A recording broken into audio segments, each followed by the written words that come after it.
ਸੋ ਤੁਸੀਂ ਵੇਖਦੇ ਪਏ ਹੋ ਆਪਣਾ ਦੇਸ਼ ਪੰਜਾਬ ਟੀਵੀ ਤੇ ਮੈਂ ਤੁਹਾਡਾ ਮੇਜ਼ਬਾਨ ਮੁਹੰਮਦ ਨਦੀਮ ਖਰਲ।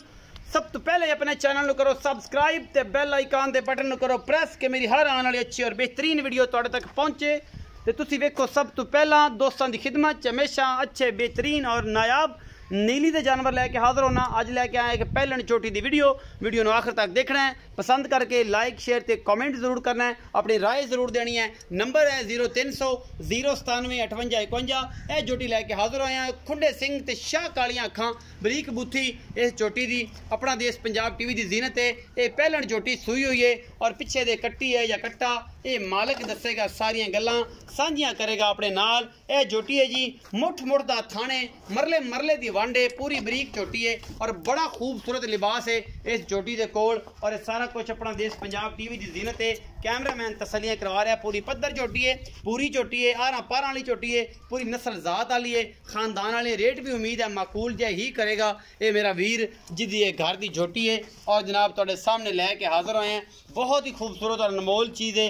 बाकी जनाब कैमरामैन तसलियां करवा रहे हैं। इनके थाने चड्डे दियाँ वादे घाटे दियाँ सारियां माशाल्लाह विखाया जी। कैमरामैन साहब हवाने की बुत्ती विखाया जी। हैवाने की बुत्ती बड़ी खूबसूरत है माशाल्लाह, बरीक पूछ है, चंगी सोहनी है, पूरी पद्धर है, स्ट्रेट है, सीधी चोटी है। और जनाब बड़ी खूबसूरत अपना देश पंजाब टीवी की जीनत है पहलन चोटी। और मगर ये कट्टी है या कट्टा ये असी लेने पुछ भाई होरां नूं कहंदा की हिसाब किताब है। कट्टी है जी, कट्टी पिछे कट्टी है जी। माशाल्लाह कट्टी जी बोली कट्टी है माशाल्लाह बड़ी खूबसूरत है और बड़ी आला क्वालिटी दी है। जिवें पै जे है प्योर नीली दी। बाकी जनाब असीं भाई मनशे नूं पुछांगे की हिसाब किताब है। अस्सलाम वालेकुम जी।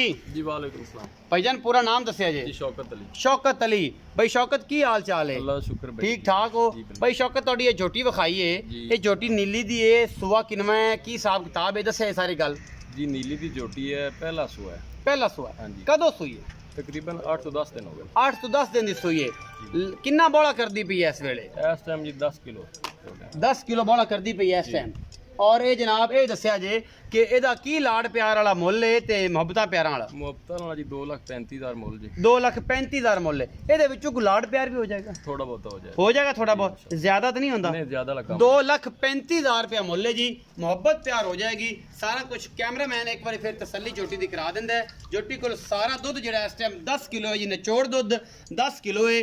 और ये झोटी नूं माशाल्लाह थन चड्डा बड़ा सोहना लग्या होया है। और ये सारा कुछ तुहाडे सामने कैमरे की नज़र और कैमरामैन ने पूरी कराइया तसलियां। 2,35,000 रुपया मुल, मुहब्बत प्यार हो जाएगा। अपना बहुत सारा ख्याल रखा जाए। मिला गया अच्छी बेहतरीन और नवी वीडियो लैके अल्लाह निगहबान।